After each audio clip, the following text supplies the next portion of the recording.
తిరుపతి జిల్లాలో ఏనుగులు బీభత్సాన్ని సృష్టిస్తున్నాయి. చంద్రగిరి మండలం యల్లంపల్లిలో పంట పొలాలను ఏనుగుల గుంపు ధ్వంసం చేశాయి. ఏనుగుల దాడిలో వరి పంట, గడ్డివాము, నీటి పైపులు ధ్వంసమయ్యాయి.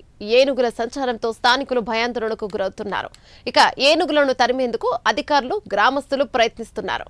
రైట్, ఇక ఇదే అంశంపై మిగతా సమాచారం మా ప్రతినిధి రవివర్మ అందిస్తారు. రైట్, రవివర్మ చెప్పండి, ప్రస్తుతం అక్కడ పరిస్థితి ఎలా ఉంది?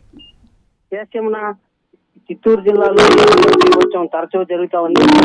4 రోజుల క్రితం పొంగనూరు నియోజకవర్గంలో సంచరించినటువంటి ఏనుగులు ఇవాళ చంద్రగిరి నియోజకవర్గంలోని యల్లంపల్లికి ప్రవేశించాయి. యల్లంపల్లి ప్రాంతంలో అంటే చెరుకు పంట, అలాగే వరి, అలాగే కొబ్బరి ఇలాంటి పంటలు, మామిడి పంట ఇలాంటివి ఎక్కువగా సాగు చేస్తున్నటువంటి ప్రాంతం కాబట్టి యల్లంపల్లి మండలంలో ఏనుగుల సంచారం గత 3 రోజులుగా కంటిన్యూగా కొనసాగుతా ఉంది.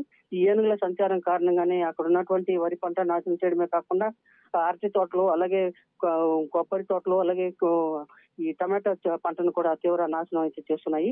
అయితే ఆహారం దొరికే ప్రాంతంలో అవి సంచరిస్తూ, ఆహారం కోసం అన్ని సంచరిస్తూ ఆహారం లభించే ప్రాంతాల్లో అయితే ఏనుగులు అయితే స్థిరంగా కొనసాగుతూ ఉన్నాయి.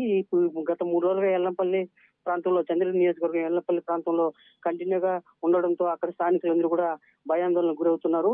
అయితే ఈ ఏనుగుల సంచారాన్ని అటవీ శాఖ అధికారుల దృష్టికి అయితే తెచ్చారు. అధికారులు సైతం వాటిని తరిమే ప్రయత్నం చేస్తున్నా కూడా అవి ఆ ప్రాంతం విడిచి వెళ్ళలేదు. ఇంకా ఆహారం సమృద్ధిగా లభించడంతోనే ఆ ప్రాంతంలో సంచరిస్తున్నాయని చెప్పేసి ఫారెస్ట్ అధికారులు కూడా ధృవీకరించారు. అయితే ఇటువంటి క్రమంలోనే ఏనుగుల సంచారం నేపథ్యంలోనే రైతులు కూడా అప్రమత్తంగా వ్యవహరించాలి.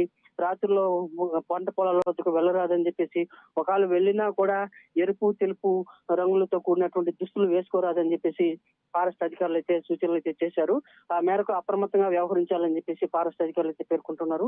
అయితే మరోవైపు ఫారెస్ట్ అధికారులు ఏనుగులను అటవీ ప్రాంతాలకు తరలించేందుకు కూడా విశ్వ ప్రయత్నం అయితే చేస్తున్నారు. అవసరమైతే కుంకి ఏనుగులు కూడా ఆ ప్రాంతానికి రప్పించి వాటిని తరిమే ప్రయత్నం చేస్తామని చెప్పేసి కాసేపు క్రితమే ఫారెస్ట్ డిఎఫ్ కూడా స్పష్టం చేశారు.